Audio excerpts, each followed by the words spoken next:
ครับลูกหลานที่จะบวชนะครับตอนนี้เขานั่งตรงหน้าทางคุณพ่อคุณแม่ผู้ปกครองแล้วนะครับเดี๋ยวเขาจะได้กล่าวคำขอขมาเพื่อลาบวชนะครับกำลังหาอันนี้อยู่นะครับพอที่แจ้งขั้นตอนกันนะครับ ตอนนี้ลูกๆผู้บวชทุกคนนะครับจะมีดอกไม้นะครับเป็นเครื่องเขาถือว่าเป็นเครื่องสักการะนะครับเป็นดอกไม้เพื่อเปิดพื้นที่ตรงหน้าเดี๋ยวเขาจะได้กราบผู้ปกครองกราบคุณพ่อคุณแม่นะครับกระปองกระเปิงนั้นขยับเล็กน้อยนะครับ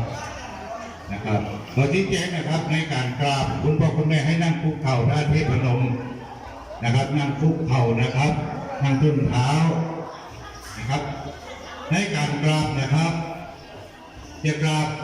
3 ครั้งแต่ไม่ต้องแบมือนะครับอย่างน้อยตอนนี้เราจะได้ความรู้แล้วนะครับว่าในการกราบพระจะต้องกราบเป็นอย่างกประดิษฐ์ให้แบมือนะครับกราบคุณพ่อคุณแม่ครับเดี๋ยวจะกราบลาพ่อแม่ญาติพี่น้องท่านพุทธศาสนิกชนทั้งหลายเพื่อบรรพชาอุปสมบทณบัดนี้ตลอดระยะเวลาที่ต่างต้องเวียนว่ายตายเกิดคือกำเนิดวัฏสงสารหากข้าพเจ้าทั้งหลายได้ประพฤติผิดพลาดล่วงเกินต่อท่านทั้งหลายในที่ต่อหน้าก็ดีในที่รับหลังก็ดีทั้งมีเจตนาก็ดีทั้งไม่มีเจตนาก็ดี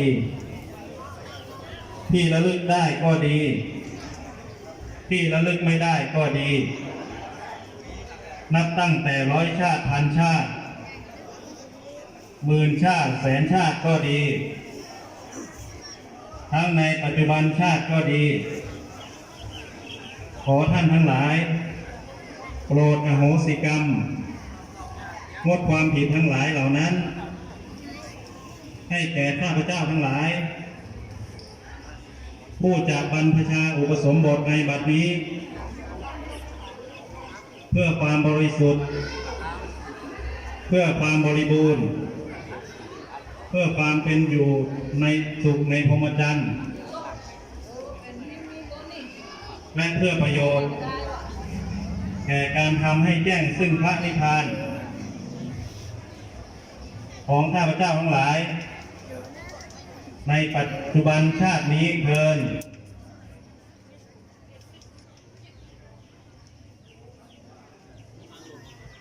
ครับเอาดอกบัวให้คุณพ่อกันนะครับถ้าเลี้ยงทั้งเตรียมตัวดูเลยนะครับยืนอยู่บนนั้น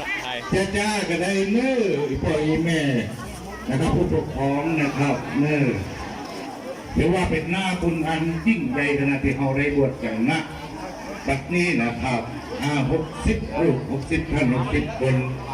นะครับ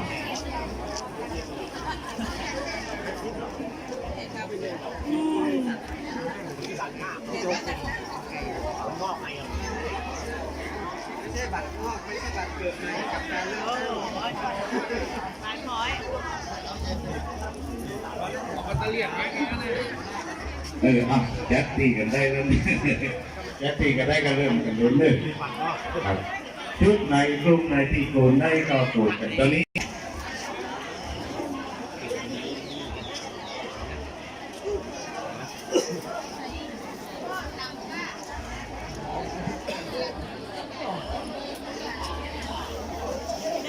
คือลงสไปร์พอหลอดเท่ขนาดนั้น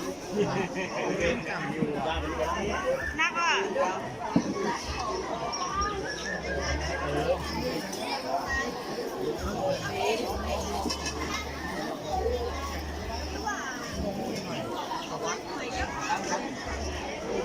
สิทธิ์ผมมามีสิทธิ์กันเอาสิทธิ์ดีละ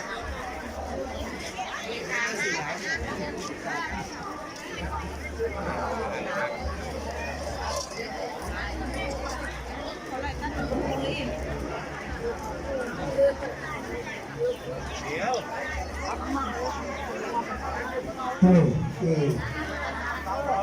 พ่อแม่เนี่ยเจอกันใจกันไกลเนาะคิดผมครับผมให้ลูกหลานถ้าเรียบร้อยแล้วเดี๋ยวออกไปอยู่ทางด้านหลังเนาะถ้าเสร็จแล้วเนี่ยเดี๋ยวคุณเจ้าพระเองก็จะได้ทำพิธีเกิด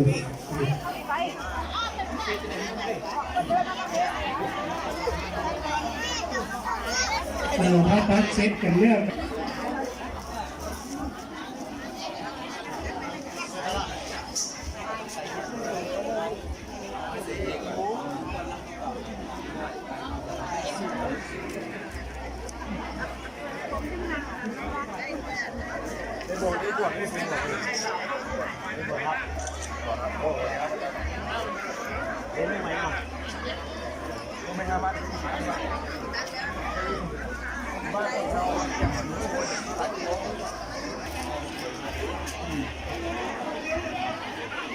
ตอนนี้นั่นขมิ้นส้มโอย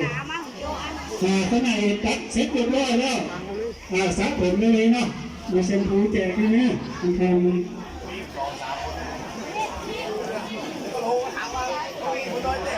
พ่อแม่โอ้ยนี่ที่ตัดผมนี่ดีกว่าเดี๋ยวก็ว่าเดี๋ยวออกไปด้านหลังเนาะไปทำอยู่ด้านหลังเดี๋ยวที่เจ้าจะได้โกรธนี่นะ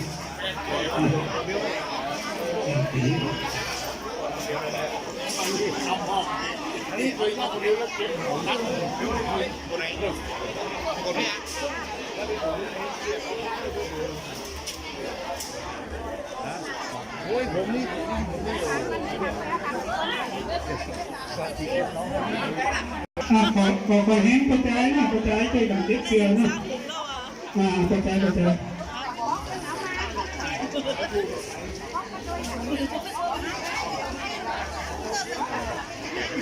เก็บเสียนะเก็บเสีย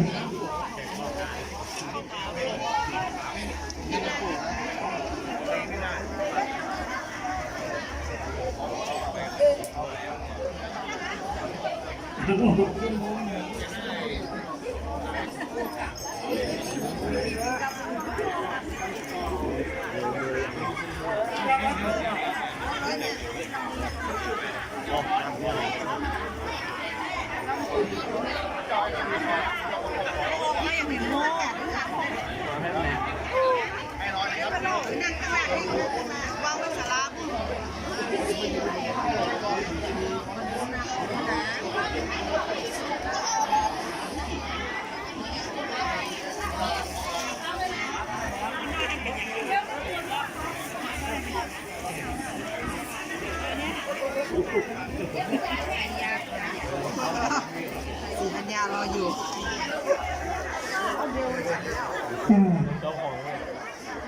ตัดเรียบร้อยแล้วออกไปด้านหลังกันเลยเรียนผู้ใจจะได้เกิดนะออกไปด้านหลังกันน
ะ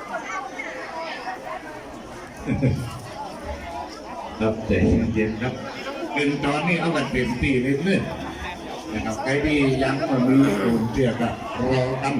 นะสร้างอะไรรอไว้กันนะครับ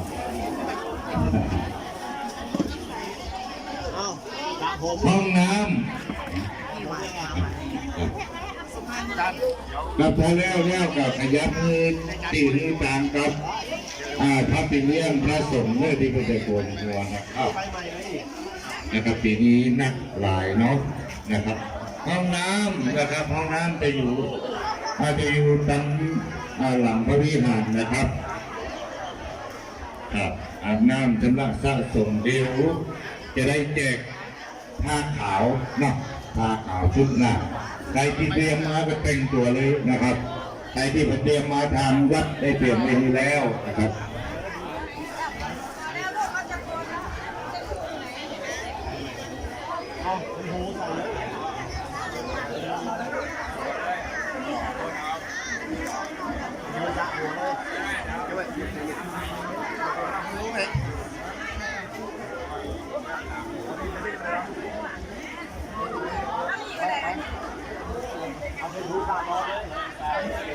ลงเลย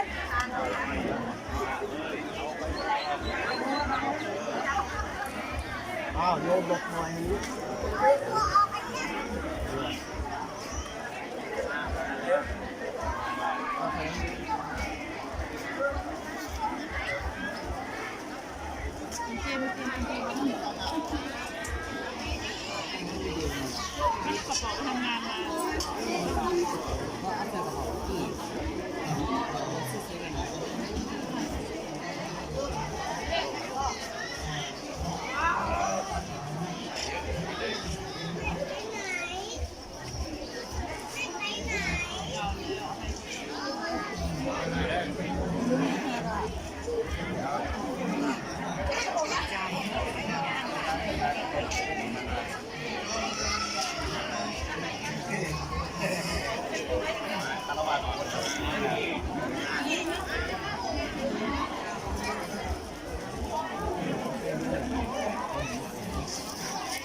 ข้อดีของคนสูงนะคุณ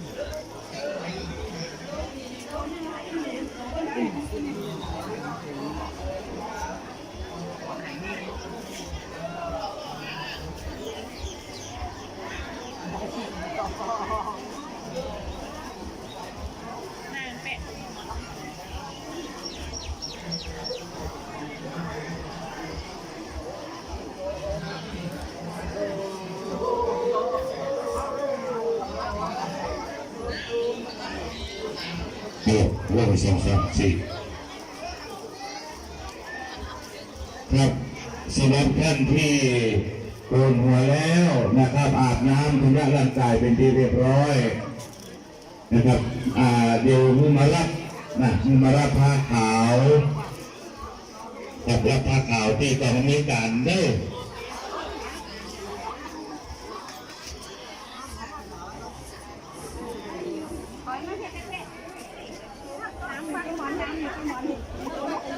เอาทุกฝั่ง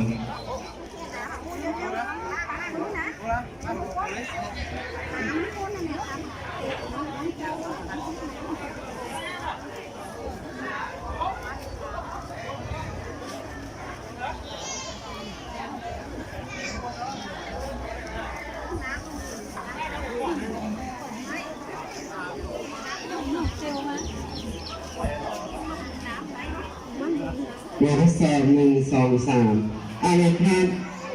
พ่อแม่ผู้ปกครองผู้ที่จะบวชนะครับฟังดีๆนะครับสำหรับใครที่ตัดผมแล้วนะครับขอเชิญนะครับถอยออกไปห่างจากคนบวชก่อนนะครับสัก2 ก้าวครับเพื่อความสะดวกถ้าเป็นเรื่องเพื่อจะได้โกนหัวนะครับ ถ้าเรามาสูนกันอยู่นี่นะครับ ถ้าเป็นเรื่องเพื่อจะโกนหัวก็ได้นะครับ มันก็จะจ้าไปติ๊กๆนะครับขอความกรุณาช่วงนี้นะครับใครโกนแล้วนะครับถอยออกมาก่อนนะครับ เพื่อความสะดวกนะครับใครจะถ่ายรูปอย่างนี้รอให้โกนหัวเสร็จแล้วเราก็ถ่ายตอนเป็นหน้าเอานะครับ เวลาก็ล่วงเลยไปติ๊กๆแล้วนะครับถ้าเราจ้ามันก็จะบาแล้วนะครับเพลงนี้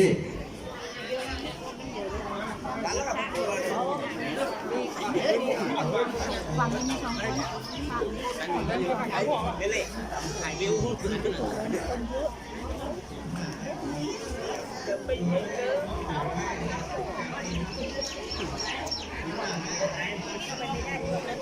เขายังไม่ได้อย่างผมอยากมี2 คน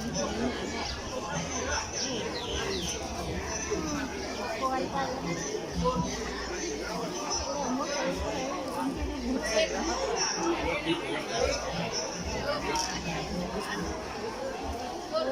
บอม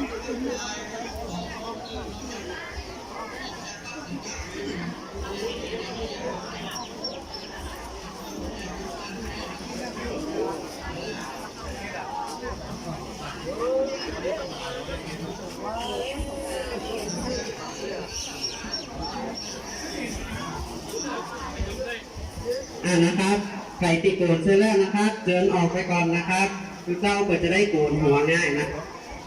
ออกไปก่อนนะครับ ถ้าเรามาสูตรกันอยู่นี่เราจะมาพูดนะครับว่าอันไหนตัดแล้วอันไหนยังบักตัดนะครับละไว้หนึ่งคนนะครับ1 คนบวชก็เอาผู้ปกครองไว้1 คนก็พอนะครับที่เหลือก็เดินออกไปข้างนอกก่อนนะครับ เพื่อความรวดเร็วนะครับ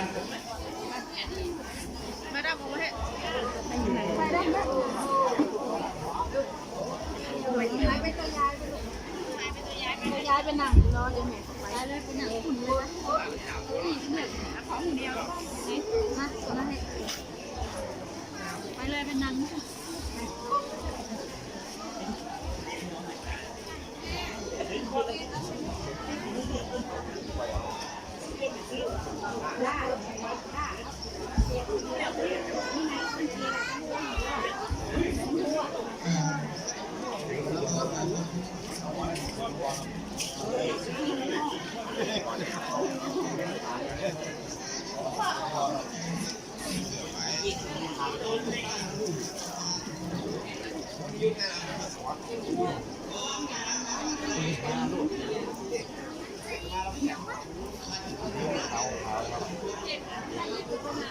ครับสำหรับท่านในนะครับที่โกนหัวเสร็จเรียบร้อยแล้วนะครับ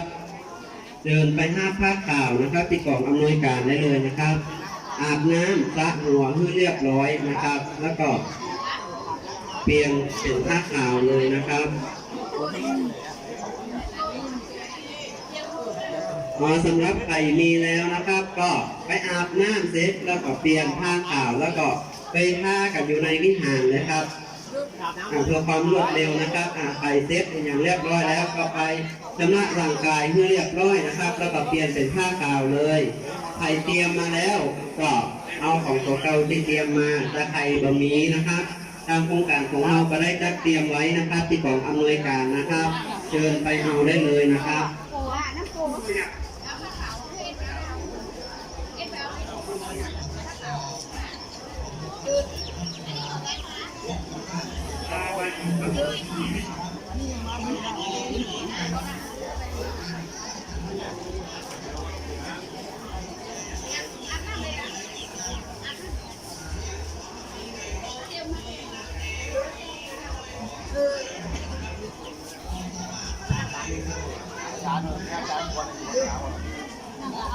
ดีแล้ว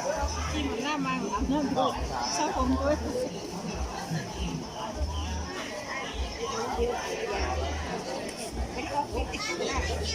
แหนเป็นน้อย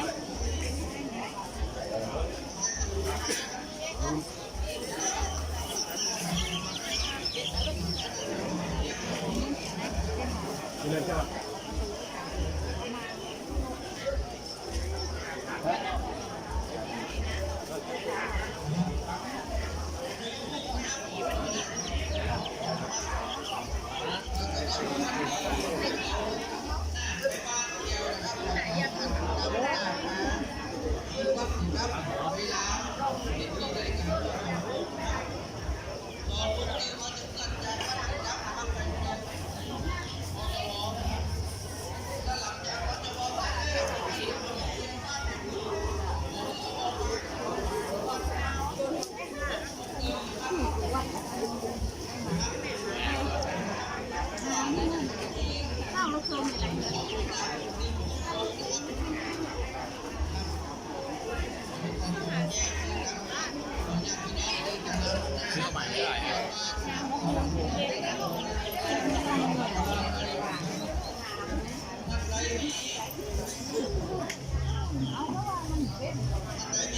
ก็ใส่ตัวเก่าเปียกแล้วมั้งแล้วก็ใส่ตัวเดิมแล้วก็เอามาเปลี่ยนเอาไป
สองคนที่เราคน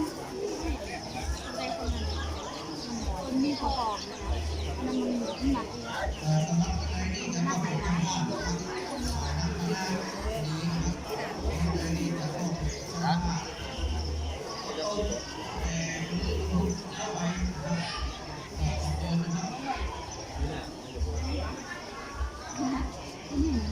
สำหรับใครนะครับสำหรับใครนะครับที่ได้ผ้าขาวแล้วนะครับ ใส่เลยนะครับ แต่งตัวเลยนะครับเพื่อความรวดเร็วนะครับ พาลูกหลานของท่านไปอาบน้ำให้เรียบร้อยนะครับ แล้วก็เปลี่ยนเป็นผ้าขาวเลยนะครับ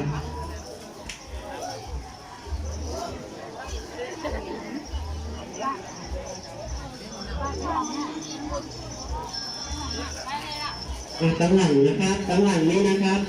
ก็อันถอยออกมาหน่อยนะครับไข่ปี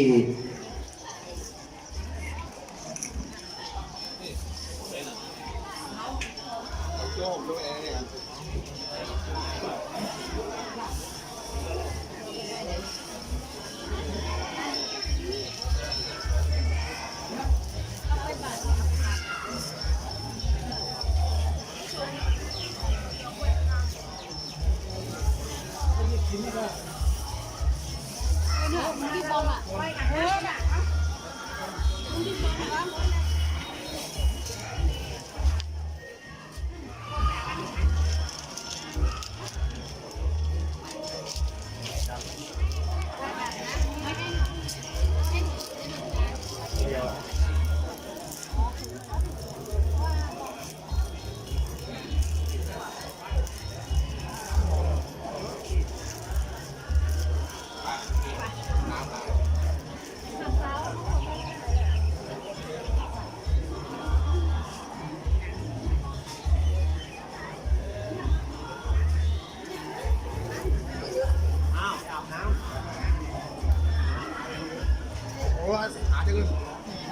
มากเ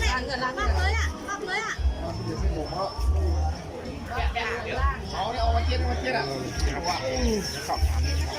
อย่างผมเนี่ยที่ขอบตรงผมไปแล้วเนี่ยครับใส่บัวเนี่ยเอาไปวางไว้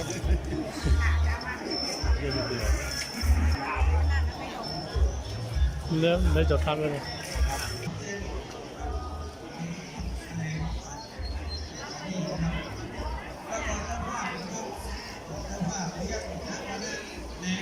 tao húเขาแหละtao hú hết trang coi nhập trang coi sẵn luôn hết trang luôn เขาเนี่ยตีเมืองไทยเขาเนี่ยนะ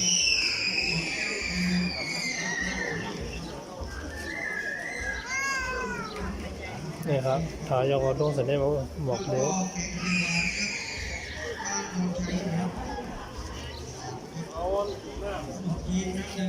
น้ำมา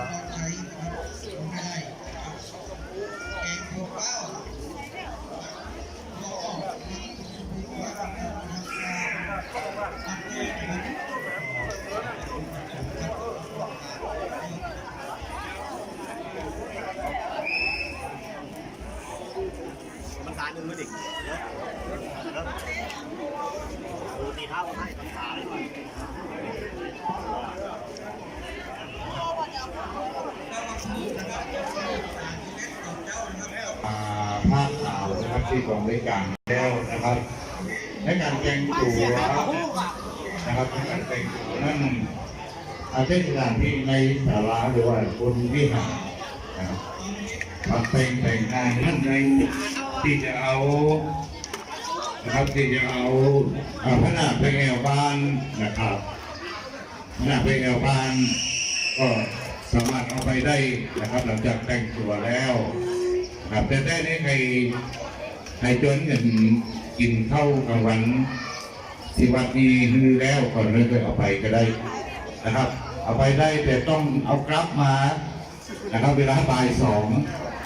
นะครับบ่าย2 โมงครึ่งเขาจะเดินทางเป็นคณะได้แห่เห็นเป็นแต้กันไป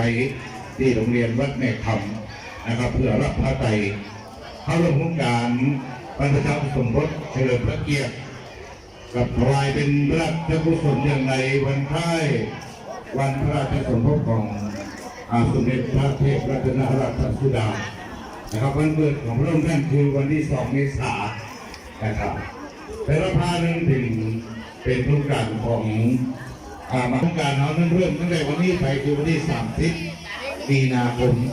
ไปปิดโครงการวันที่7 เมษายนนะครับรวมจำนวนอยู่9 วันกับงบประมาณสนับสนุนรัฐก็ได้จากงบประมาณของโครงการบริหารส่วนตำบลสีคำนะครับรวมด้วยมีเจ้าภาพเจ้าศรัทธานะครับหลายท่านครับที่โดยเฉพาะที่เป็นรัฐก็คือคณะศรัทธาวัดสีคำบ้านใบคำลำเพชรนะครับปีนี้รัฐเป็นเจ้าภาพนะครับขอเป็นที่อนุโมทนาเป็นอย่างยิ่งนะครับปีนี้พาที่โรงเรียนแม่จันทร์วิทยาคมนะครับต้องนำพระนาคไปเอาไปแอวจะต้องถึงที่ประมาณ5 โมงเย็นนะครับสำหรับ5 โมงเย็นนั้นใครจะเอาพระนาคไปแอวบ้านแอวจอมหรือเป็นมังกรก็สามารถไปได้แถมแล้วก็เวลาประมาณ6 โมงครึ่งคือเอาพริกมาส่ง1 กำนะครับเขาจะทำประมาณ1 ทุ่มนะครับจะได้ทำพิธีเป็นห้องว่าห้องก่อนหน้านะครับเอาก็ยังถือเป็นพิธีวัฒนธรรมล้านนาเอาไว้อยู่นะครับได้ข่าวว่ามีลูกนิ้วมีลูกนาคมีพระนาคหรือว่าที่องค์สมเด็จพระภิกษุหลายท่านหลายรูปหลายองค์ที่จะยกโครงการแล้วยังจะลาสิกขานะครับยังจะอยู่สืบทอดพระพุทธศาสนาได้ศึกษาพระธรรมวินัยประจำกับวัดต่างๆในตำบลสีคำของเราอันนี้ก็ถือว่าเป็นสิ่งโดยที่วันที่ว่าโครงการของเรานั้นก็มีพระที่สืบทอดศาสนาได้นะครับ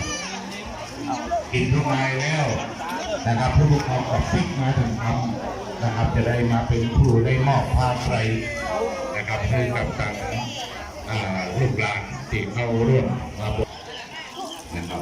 น่าจะเป็นสามเณรใหม่เรียนด้วยพิธีอุปสมบทนั่งจะต้องแยกทำในอุโบสถอีกต่างหากนะครับปีนี้นักขนาดเลยนะครับประมาณ40กว่ารูปนะครับ40กว่ารูปหรือว่าเป็นประวัติการนะครับก็ได้รับการสนับสนุนจากหลายๆส่วนที่จะเข้ามาถวายความรู้ได้มาอบรมนะครับเกี่ยวกับการเรื่องเจริญสติสมาธิภาวนาการสวดมนต์ทำวัดเจ้าทำวัดจินนะครับประชาสัมพันธ์ถึงคณะศรัทธาในตำบลสีข้ามของเรานะครับว่าพวกเขาออกรับบิณฑบาตก่อนเจ้านะครับ6 โมง 7 โมงภายในเขตหมู่บ้านในตำบลสีข้ามของเขาผ้าขาวผ้ามันแอวเขาไปดูที่ก่อนนี่จะอยู่ชุดผ้าขาวนะครับครับจะเย็นๆเน้อการโกนหัวนะครับเราต้องรีบมีเวลาไปเลิกนะครับก้อยๆกันนะครับ